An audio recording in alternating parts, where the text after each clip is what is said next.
A cold February night in New Haven, Connecticut, a neighborhood known for its safety, shattered by the echo of gunfire. When police arrived, they found a man lying motionless in the street, his body riddled with bullets. His name? Kevin Jiang, a Yale graduate student, a promising future. But this was no ordinary shooting. The precision, the sheer brutality, the execution-style killing, it was personal. Someone wanted Kevin dead. And as investigators pulled at the first threads of the case, an unsettling pattern began to emerge. Kevin had just gotten engaged. He had his whole life ahead of him, but was there someone else who thought he was standing in the way? Soon, the police would turn their attention to a man hundreds of miles away, a man with an Ivy League pedigree, a brilliant mind, and a dangerous obsession. What began as a tragic murder case would soon spiral into a cross-country manhunt for a fugitive with unlimited resources, deep secrets, and a motive so twisted no one saw it coming. This is the story of Kevin Jiang, his murder, the pursuit of his killer, and the chilling truth that finally came to light.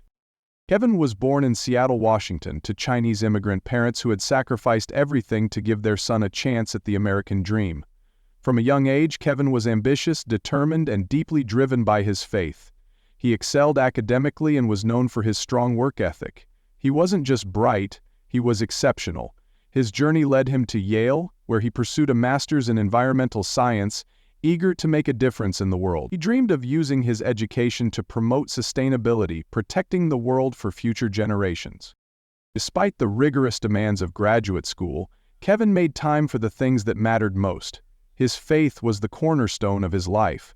He was an active member of his church, often volunteering for community outreach programs, always extending a helping hand to those in need. Whether it was serving meals to the homeless or organizing youth events, Kevin was the kind of person who believed in giving back. Those who knew him described him as warm, selfless, and unshakably optimistic. But Kevin wasn't just an academic. He was also a soldier. His commitment to service led him to join the U.S. Army National Guard, where he served with distinction. His fellow soldiers recall his unwavering discipline, his ability to lead under pressure, and his unbreakable spirit. Kevin took great pride in his military service, believing that protecting his country was a noble duty. His military training had instilled in him a strong sense of responsibility and resilience, qualities that would define him throughout his life. Kevin's dedication to service and faith was matched only by the love he found in Zion Perry. The two had met through their shared faith, drawn to each other by their mutual devotion to God and their passion for making a difference in the world. Their connection was immediate, their bond undeniable. Kevin had always believed in the power of love, and with Zion, he had found the person with whom he wanted to spend his life. Zion was a bright and talented young woman, studying at Yale with ambitions of her own. She was deeply involved in scientific research and had a promising future ahead of her. Together, she and Kevin were a perfect match, a couple whose values aligned, whose dreams intertwined. Kevin had proposed to Zion in early 2021, and she had joyfully accepted. Their engagement was a celebration of love, of shared faith, of the life they planned to build together. In the days leading up to his murder, Kevin was happier than he had ever been. He spoke often about his future with Zion, about their wedding plans, about the home they hoped to build together. Friends recall his excitement, the way his eyes lit up whenever he talked about Zion. He was a man on the verge of a beautiful new chapter in his life. But all of that came to a sudden, violent end on February 6, 2021. That night, Kevin was found lying in the street, his body riddled with bullets. A promising future, a life filled with purpose, cut short in an instant. At first, investigators considered the possibility of a random act of violence, a robbery gone wrong, an unfortunate case of being in the wrong place at the wrong time. But as they dug deeper, they realized something shocking. This was no random crime. Kevin had been targeted. Someone had been waiting for him. And as police pieced together the final moments of his life, a name began to emerge. Someone from Zion's past, a man whose presence had gone unnoticed until now. On that fateful night, Kevin Jiang had just left his fiancée's apartment after spending the evening together. He was heading home, his mind likely filled with thoughts of their upcoming wedding, their future together. But someone else was waiting for him, someone who had been watching and planning. At approximately 8:30 p.m., witnesses reported hearing a rapid succession of gunshots near the intersection of Lawrence and Nickel Streets in New Haven. The neighborhood, usually quiet, was suddenly filled with the sounds of panic, screams, shouts, the hurried slamming of doors. When first responders arrived at the scene, they found Kevin lying in the street, his body riddled with bullets. The brutality of the attack was immediately apparent. This was not a simple robbery gone wrong. This was something else entirely. Shell casings littered the pavement. Kevin's car was still running, its headlights illuminating the horror before them. A trail of blood stretched from the driver's side door to where he had collapsed. Whoever had done this wanted to make sure he didn't survive. Forensic analysis would later confirm what detectives already suspected. Kevin had been shot multiple times at close range. The pattern of the bullet wounds suggested a calculated execution. He had no time to react, no time to plead for his life. Early theories began to circulate. Was this a targeted attack, a case of road rage that escalated into murder? Or was it something far more personal? Police scoured surveillance footage from the area. They interviewed neighbors, searching for anyone who might have seen or heard something useful. And then, they found it, a clue that would change everything. Eyewitnesses reported seeing a dark-colored SUV speeding away from the scene, its taillights disappearing into the night. Detectives immediately began their pursuit. Shell casings collected at the crime scene were sent to forensics. Surveillance footage captured a blurry image of the fleeing vehicle. Police began assembling a list of potential suspects, anyone who might have wanted Kevin dead. And then they uncovered something disturbing, a connection between Kevin's fiancée and a mysterious man from her past. Who was this man, and how far would he go to ensure that Kevin Jiang never walked down the aisle? Kinian Pang, an MIT graduate with a promising future, a brilliant mind, and a dangerous fixation. Pang was not a stranger to Zion Perry. He had met her while they were both students at MIT, crossing paths in study groups, research projects, and social gatherings. To the outside world, he was an intelligent and ambitious student, an aspiring scientist who excelled in his field. But beneath that exterior, investigators would soon uncover something far more sinister. A quiet, simmering obsession that no one recognized until it was too late. From the moment he met Zion, Pang developed an intense infatuation. At first it seemed harmless, casual conversations after class, attempts to impress her with his knowledge, friendly gestures that might have gone unnoticed. But over time, his interest grew into something more. He watched her from a distance, noted her interactions with others, and studied her routines. While Zion remained unaware, Pang's mind was consumed with thoughts of her.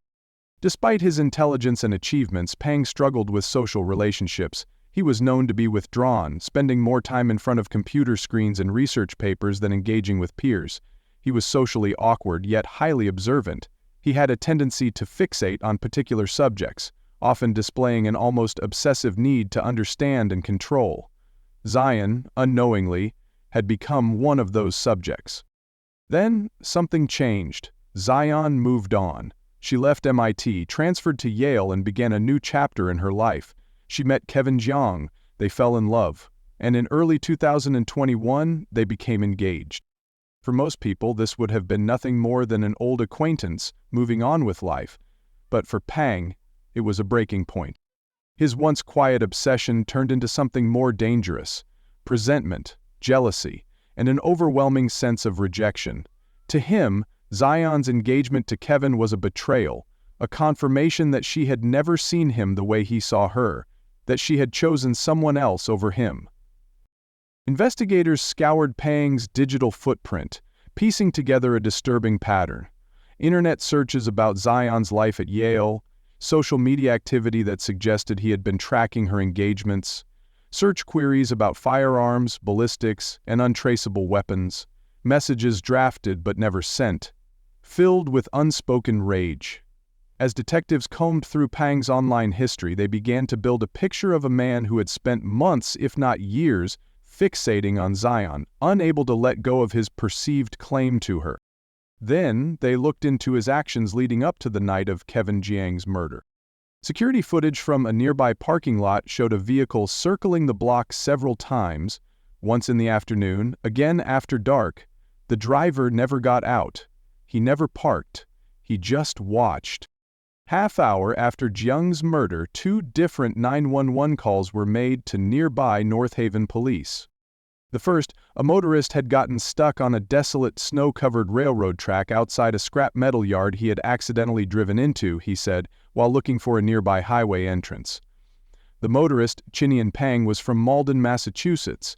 His record was clean, and he was calm with an excuse that Sir Geoffrey Mills, the officer on patrol, had heard before from others who got lost near that scrapyard. So he helped Pan get a tow and a nearby hotel room. At the time, Mills was unaware that there had been a murder in New Haven. But about 15 hours later, at 11 a.m. on February 7th, Mills responded to another 911 call at an Arby's, where employees had found a bag containing a gun and box of .45 caliber bullets. The Arby's was right next door to the Best Western Hotel where Pan had been taken, and by then he knew Kevin Jiang had been murdered by someone driving a dark SUV similar to Pan. That's when he reached out to New Haven Homicide.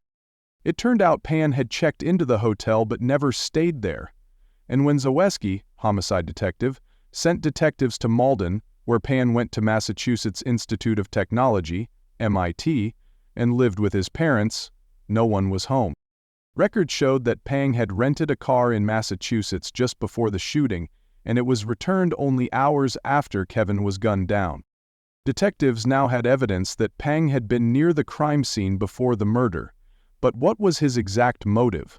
Was this premeditated? A crime of passion? Had he truly intended to kill Kevin? Or had something in him snapped that night? Investigators turned to Zion. Had she ever noticed anything strange about Pang? Had he ever made her feel uncomfortable? She hesitated before answering. They had never dated. They had never been close, but something unsettled her. She remembered receiving odd messages from Pang in the past, overly friendly, sometimes cryptic. Nothing outright alarming, but in hindsight they painted a picture of a man who had always been waiting for a moment that would never come. Ballistics confirmed that the bullets found at the crime scene matched a gun that was found near hotel that Pang had checked in that night. Now, homicide investigation and the massive manhunt for a brilliant, tech-savvy MIT fugitive took off. For the homicide that occurred on February 6, 2021, at approximately 8:33 p.m. on Lawrence Street, case number 21-4538, the New Haven Police Department's homicide unit is looking for Mr. King Swan Han, date of birth of 4/16/1991. His name is spelled Quinxuan, last name Pan.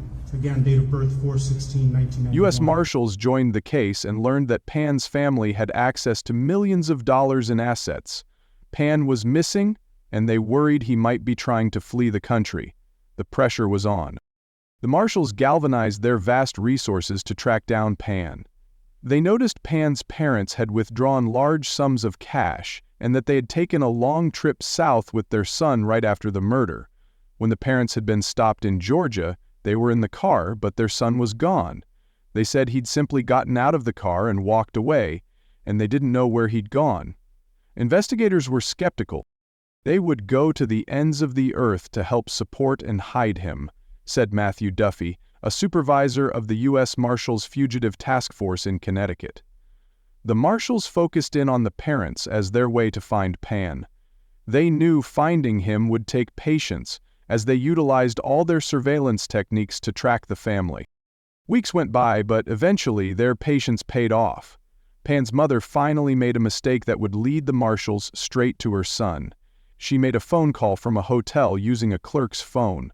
Investigators spoke to the clerk and were able to track that call, leading them to Pan's location at a boarding house in Alabama.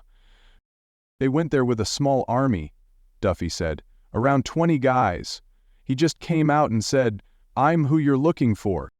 At the time of his arrest, Pan had on him approximately $20,000 in cash, multiple communication devices, and his father's passport. The trial of Chinian Pang was supposed to be a long and arduous battle. Prosecutors had prepared for a drawn-out legal fight, bracing for a contested defense. But in an unexpected turn of events, Pang made a decision that would change the course of the case entirely. He accepted a plea deal. In April 2024, Pang pleaded guilty to first-degree manslaughter and a firearm charge in exchange for a reduced sentence. He was sentenced to 35 years in prison. Though investigators, friends, and family were relieved that Pan had been caught and brought to justice, Jiang's mother spoke at Pan's sentencing to say she felt that 35 years was too short a sentence for the man who'd killed her only son. Perry agreed. "I wanted to address Pan specifically," she said at the sentencing. "Although your sentence is far less than you deserve, there is also mercy. May God have mercy on you, and may He have mercy on all of us. Justice has been served. But was it enough? Let us know your thoughts in the comments below.